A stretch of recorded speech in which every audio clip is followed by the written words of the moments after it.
class 9, chapter 3, electoral politics. And in this chapter, we are going to just learn about the Independent Elections Commissions. Clear? It is the section is 3.3 because according to Rajasthan Code, they reduced your course due to this pandemic. And now in this chapter, 3.3 is in your course, which is Independent Elections Commission. Clear? So, what is the Independent Election Commission is and why we need Independent Election Commission? Clear? So, specifically in the democracy, it is very essential if democracy have to exist in a democratic country. It is very essential that there should be a organization, there should be a commission, or there should be a committee which has all the power and must be independent from the influence of the government or influence of any other government bodies or any other organizations. It must be independent for their work. And what is the work? Work to just conduct what? Just conduct elections. Just conduct election. Clear? So the point is that independent election is very essential for the democracy. If election is influenced by rural party or non-rural party or any other bodies, so it is not democracy. So if the democracy does exist, it means we have the specific framework of the independent elections. Clear? So just now move on. Some simple way of the checking whether the elections are the fair or not is to look at who conduct the elections. इस बारे में बात कर चुके हैं कि अगर हमें ये पता करना हो कि कहीं पर जो इलेक्शन हो रहे हैं वो इंडिपेंडेंट है या नहीं, तो ये हम इसी चीज से पता लगा सकते हैं कि वहां पर इलेक्शन करवा कौन रहा है. Clear? So are they independent of the government? क्या वे गवर्नमेंट से स्वतंत्र हैं? क्या गवर्नमेंट का उनके ऊपर कोई दबाव तो नहीं है? सो और कैन द गवर्नमेंट और द रूलिंग पार्टी इन्फ्लुएंस और द प्रेशराइजिंग देम, या फिर या तो गवर्नमेंट जो कि है पावर में या फिर कोई और पार्टी का इन्फ्लुएंस प्रेशर तो नहीं है उस कमीशन पर जो इलेक्शन के लिए रेस्पॉन्सिबल है, फेयर इलेक्शन के लिए. So do they have the enough power to be able to conduct free and fair elections? क्या उनके पास में उचित अधिकार है? क्या वे इतने स्वतंत्र हैं कि वो बिल्कुल डेमोक्रेटिक रूप से बिल्कुल फेयर इलेक्शन करवा सके? ठीक है. सो do they actually use these powers? और क्या जो पावर उनको मिले हैं क्या वाकई में उन पावर को प्रैक्टिकली वो यूज कर सकते हैं या करते हैं? ये सारे क्वेश्चंस हैं और इन क्वेश्चंस के आंसर ही आपको ये बता पाएंगे कि इंडिपेंडेंट इलेक्शन क्यों एसेंशियल है और यहाँ ये किस तरीके से किए जाने चाहिए. So the next paragraph, we are just on the page number 47. The answer to all these questions is quite positive for our country.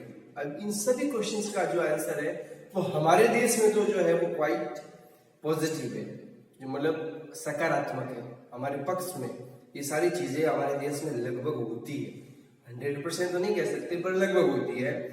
In our country elections are conducted by the, अगर हम commission की बात करें तो वो independent है, पर parties अपने अंदर इलेक्शन के जो रूल्स एंड रेगुलेशंस होते हैं जो कि ईसी मतलब जिसको अपन कह सकते हैं इलेक्शन कमीशन जो उनके लिए इम्प्लीमेंट करती है, अगर उनको उनका पालन करना पड़ता है या करना उनके लिए नैतिक और इनकी जिम्मेदारी कर्तव्य है उनका. पर कुछ केसेस होते हैं जो कि हम इसके बारे में पढ़ चुके हैं.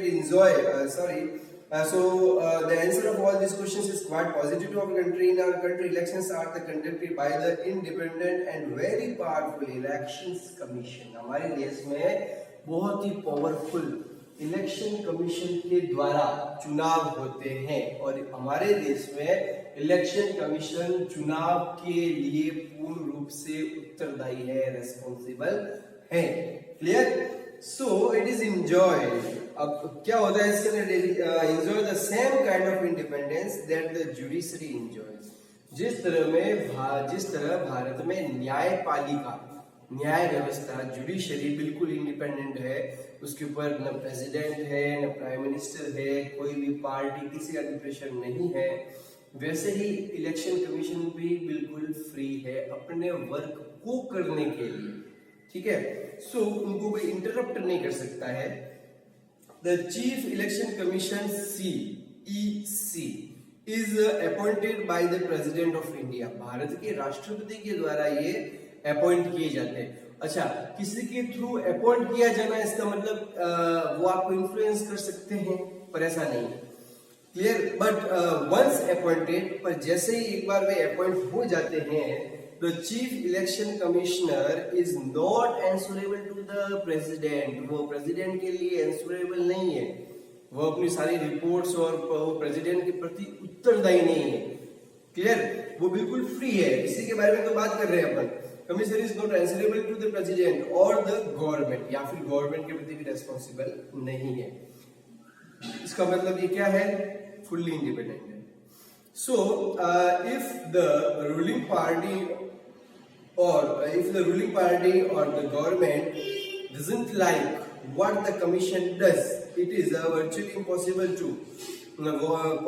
for it to remove the CEC. अगर जो रूलिंग पार्टी है, जो गवर्नमेंट बॉडी में है, जो गवर्नमेंट में है, या फिर कोई और भी अदर पार्टी है जिसको इलेक्शन कमीशन का स्टेप जो है वो ठीक नहीं लग रहा है और उससे परेशानी हो रही है, तो भी वो उनको किसी भी सूरत में नहीं हटा सकते। इतना पावर होता है इसी के पास में। क्लियर? इसी टेक्स डिसीजन। अब इसके अंदर कुछ पॉइंट्स है अब कि किस तरह से ये अपने आप को एग्जिस्ट करता है। Very few election commission in the world have such wide ranging power as the election commission of India. Bharat के अंदर जो इलेक्शन कमीशन के पास में पावर है, इतनी पावर पूरे वर्ल्ड में किसी भी अदर इलेक्शन कमीशन के पास में नहीं है। मतलब सबसे ज्यादा भारत के अंदर है।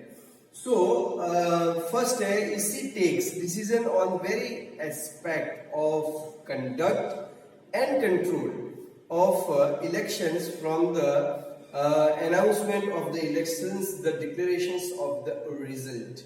अब ये इसी का ही कार्य है कि किस तरह से इलेक्शन की डेट को वो घोषित करेगा, कैसे इलेक्शन के परिणामों को भी वो डिक्लेयर करेगा, और इन सबका जो प्रोसेस है वो सब इसी के पास में होता है। It implements the code of conduct, ये कोड ऑफ कंडक्ट भी लगाता है। ठीक है? And the punishes, code of conduct is just a process on the party which can be or which would be guilty. Clear? Or which is. And the code of conduct and the punishes any candidate or the party that violates it.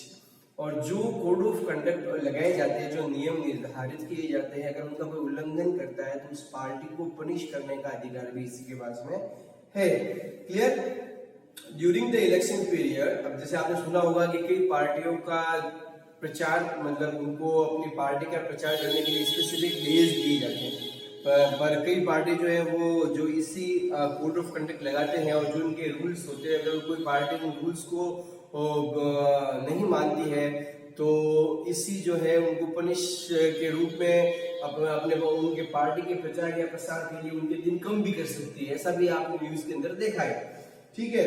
So it implements the code of conduct and the punish any candidates, या तो किसी candidate को या फिर उसकी party को जो है वो क्या करती है, पनिश कर सकती है। ड्यूरिंग द इलेक्शन पीरियड, जब इलेक्शन चल रहे होते हैं, the EC can order the government to follow some guidelines.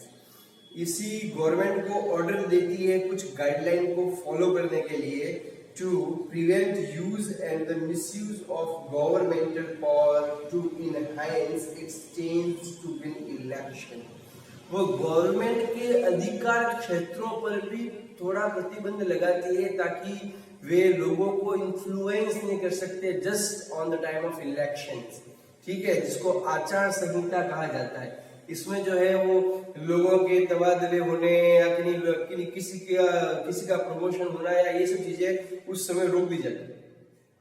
क्योंकि गवर्नमेंट क्या करिए, अब किसी तरह से इन्फ्लुएंस कर सकती है लोगों को अपने पक्ष में करने के लिए, अंतिम कदम उठाती है इलेक्शन के टाइम में, तो उसको रोकने के लिए इसी जो है वो गवर्नमेंट को भी गाइडलाइन दे सकता है, and enhance its changes to win the elections और the transfer some government officials, जैसे मैंने आपको भी बताया। When on elections duty, the government officers work under the control of EC. अब क्या होता है, जब इलेक्शन की ड्यूटीज लगती है तो जो गवर्नमेंट के जो अधिकारी होते हैं ना, वो ईसी के कंट्रोल में आ जाते हैं, और ईसी उनको जो है वो उनके अंडर कंट्रोल में आने के बाद में ईसी उनसे काम लेती है। So when in the last 25 years or so, the election commission has begun to exercise all its power and even expand them। Election commission के पास में जो 25 साल से उसके पास में अधिकार है, और सबसे अच्छी बात यह है कि उनके अधिकार और बढ़ाए भी गए ताकि पूर्ण रूप से हम लोकतांत्रिक चुनाव की प्रक्रिया को निर्धारित कर सकें। क्लियर? सो इंडिपेंडेंट इलेक्शंस के बारे में अपन इस चीज के लिए डिटरमाइन कर सकते हैं, अगर इतनी व्यवस्था है तो। The election commission to the and its power and even they expand them, it is very common now for the election commission to repent and the government and the administrations for these lapses. When the elections officials come to the opinion the polling was not fair in some booths or even an entire consistency, they order a repoll। अगर election commission को लगता है किसी स्थान पर ठीक ढंग से चुनाव नहीं हुए, या फिर चुनाव में धांधली हुई है, या पूरी संसदीय क्षेत्र में कॉन्स्टिट्यूंसी के अंदर वो चुनाव में धांधली हुई है, तो वो वापस चुनाव करवा सकती है उस पर्टिकुलर एरिया के अंदर जहां उसको शक है। This would not have happen if the EC was not independent and powerful. ये नहीं हो पाता इतने बड़े स्तर पर स्टेप लेना अगर ईसी पावरफुल नहीं हो तो। ईसी पावरफुल है, इलेक्शन कमीशन पावरफुल है, इट मींस वो वापस चुनाव करवा सकती है अगर उसको लगता है कि किसी भी तरह का गवर्नमेंटल या किसी भी तरह की धांधली हुई है, तो वो वापस चुनाव करवा सकती है। ठीक है, तो इस तरह से हम नेक्स्ट टॉपिक नेक्स्ट क्लास में लेंगे।